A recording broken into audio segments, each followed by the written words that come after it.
saulė šviečia, rožiai įdomus, greiti ir geri, tai beliko tik taip ralį ir užbaigti. Feels good. I think everyone in Lithuania must have a high insurance policy because everyone's going flat out. Every stage ends, big smile on my face, so beautiful weather, great team, all good.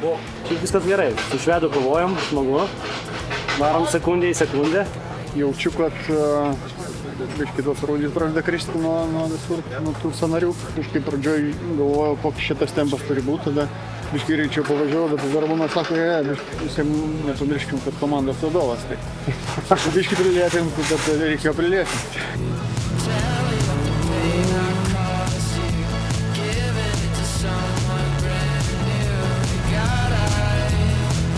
Na, visada per ilgo greičio ruožą pasirodo ir ekipažo susikalbėjimas ir profesionalumas atsiskleidžia tame, sakykime, negu kad kelių kilometrų, bet 15 kilometrų tame. Tai, na, va, toksai iššūkis sportininkam Rally Žemaitijos. Ilgas. Aš pirmą tokį pravažiuoju, toks pakankamai greitai, nelabai ką supranti, bet jau tą, kai antrą, ketvirtą, o jau į galą jau sės batarkė pradeda. Tai, bet gerai.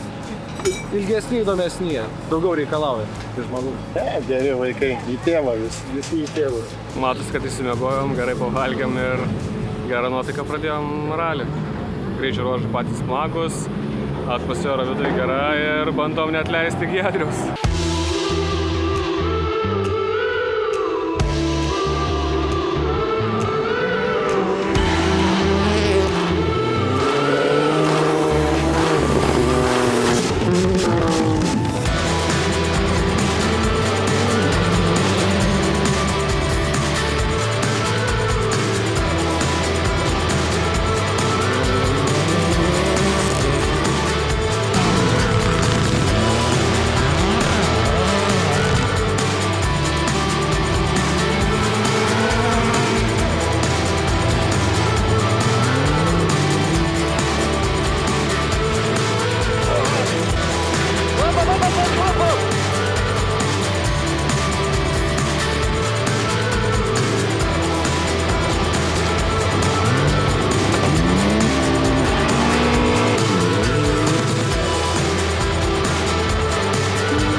Plėšti reikėjo.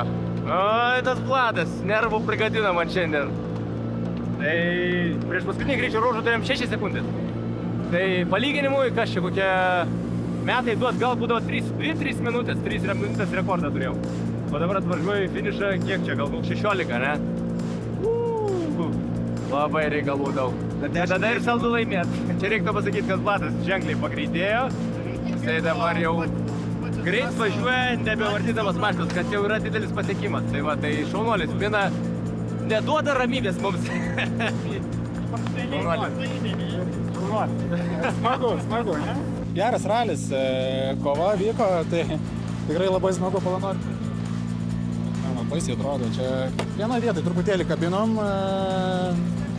Nu, bet čia, žodžiu, šiaip smagus ralis. Labai smagu kovoti dėl pirmų vietų, tai čia su Vaidu keidinėjomės visą dieną, bet jis greitesnis vis tiek dar. Tai mažėjo tas tarpas, tai tas įkvėpia stengtis ir pušint toliau.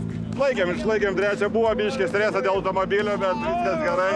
Gavom dulkį, iš tikrųjų, tai buvo kartais porą vietų tikrai teko atsileisti, nes nemačiau, kur įvažiuoti, nes gesinimas zonas buvo tarp dulkių, tai bet kažkaip liktais nekliūtėm, pravažiavom, tai ką, esam antrą etapą finiše, dalyko 4 etapai.